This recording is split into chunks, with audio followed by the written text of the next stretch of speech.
fellow flowers, Violet here and welcome back to my channel. Today I am going to be walking you through the do's and the don'ts of how to start a lanyard. So if you've experienced many summers where you're wondering what that magic is, today is your day. We are going to put that magic into your hands.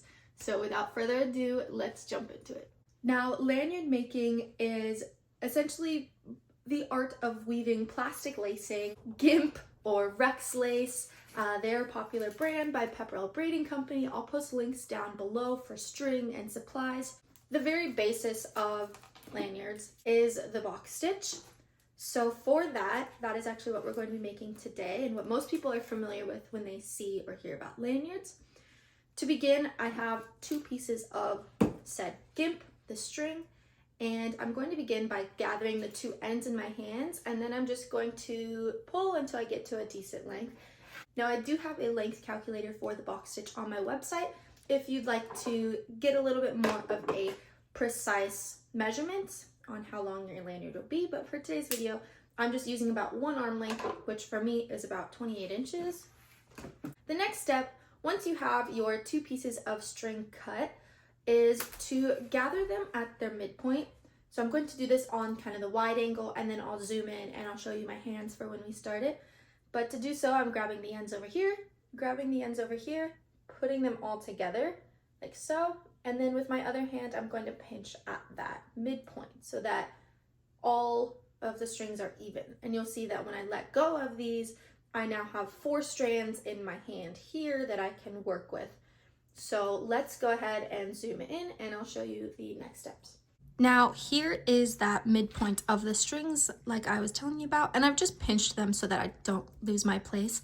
But from here, you have a couple of options on how you can start this. I'm going to show you 2 methods, one of which is just the X method. So for that, we make an X over our finger with our non-dominant hand, and we'll use our non-dominant thumb to put that down.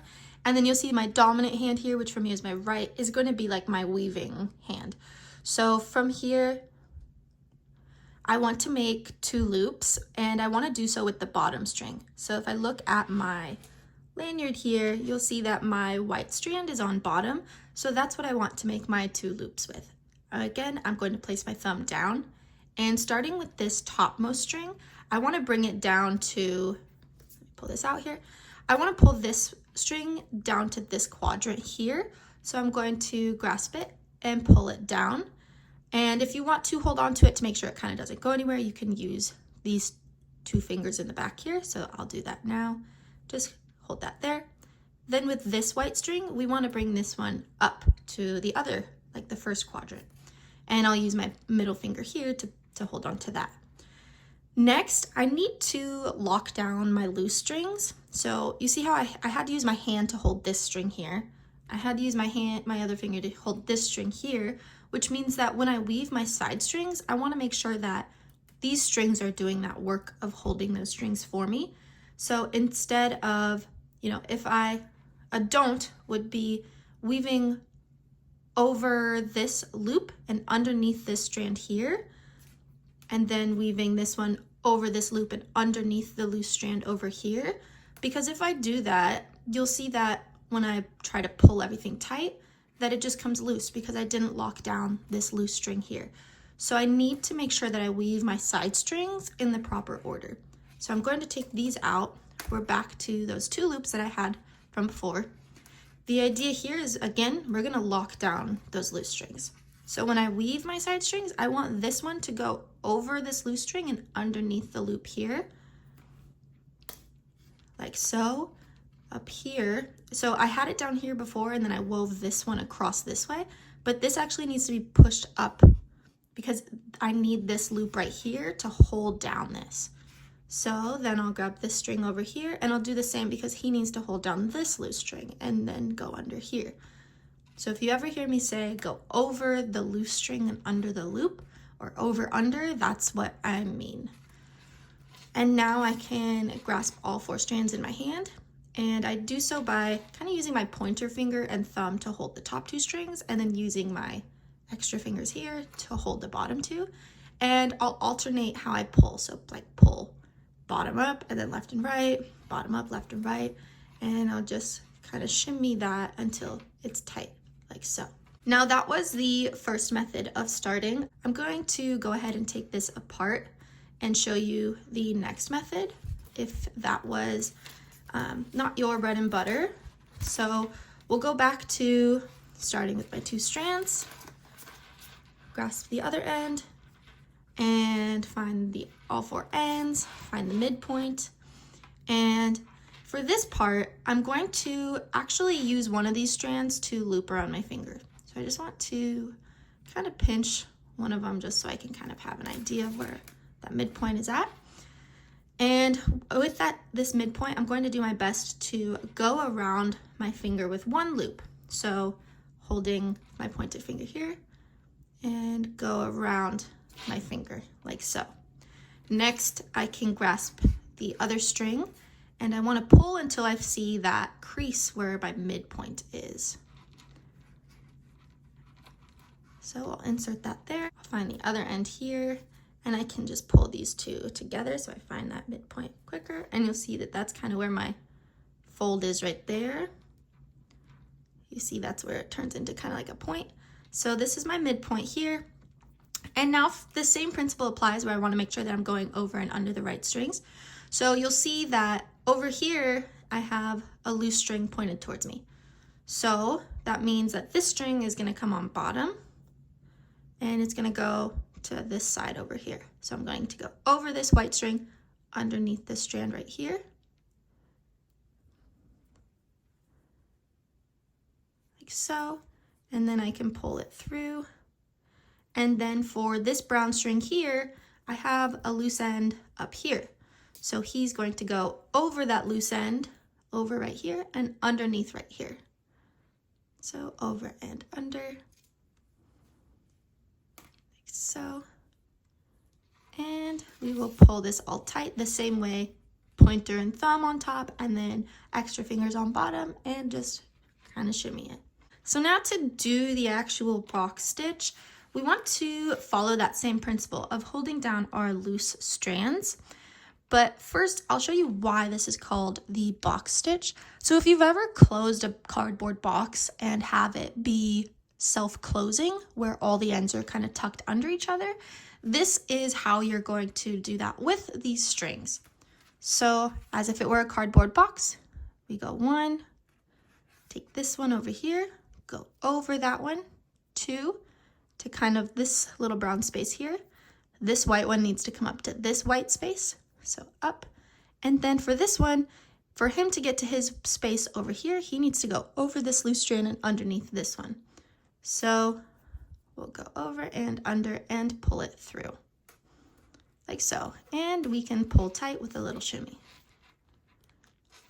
Now, if you don't want to do that, you can just resume with the 2 loops. But really quickly, I do want to point out that when you're weaving a straight stitch, it's going to be alternating sides.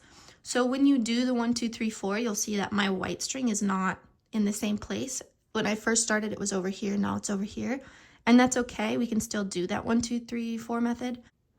This one over that, this one over that, this one over and under that. And then we can pull this one all tight. Now, if you want to do the 2 loop method, we do 2 strings at a time. So for me, I'll start with the white strings. I'll bring this one down to this white space here, this one up to the white space up here. So you'll see it's kind of locked in. They each are going to their respective white strings across. And then I'll hold on to it. And with my side strings, remember what I said about the going over a loose string and under a loop? So up here, I have a loose string, and you can see that the closest one to it is this strand here. So I want to use this close one to go over that loose string and underneath the loop here. And then that way you'll see that he's made it to his little brown spot over here. Next, I'll do this one where I'll go over this loose strand on bottom over here and then under the loop right here and pull that through. And then we end with that same shimmy. Do a shimmy, shimmy, shimmy. And voila, that is how you do the box stitch and start a box lanyard. Now, after a couple of stitches, you may have something like this. And if you are ready to finish, this is how you do it. So typically you'd want to leave perhaps 2 to 3 inches of string just so you have a comfortable amount to pull with. But we are going to do a stitch as usual. And of course, you can always just tie a knot if that's what you prefer. But if you'd like a little bit more of a nicer look, this is what you can do. So make it a little bit tight, not too tight because you want to leave a little bit of room. But I'll start with this brown string that's coming towards us. And you'll see that right next to it is another brown string. So I'm going to go underneath it and up through the center like so. And then I can turn the lanyard, go to the next string. I have a white one here. And on the right, it may be on the left depending on which string you're finishing on. But you want to just look at what string is immediately next to it. And it should be the same color if you're looking in the right place. So for this one, go underneath the side string here and up through the center. And we will just do this for all of them. Going all the way around until we get under here. And now you'll see that I have all 4 strings coming up through the center. And I can hold the lanyard in one hand, hold the loose strings in the other hand, and push up on those little knots. I try to push them towards the lanyard. And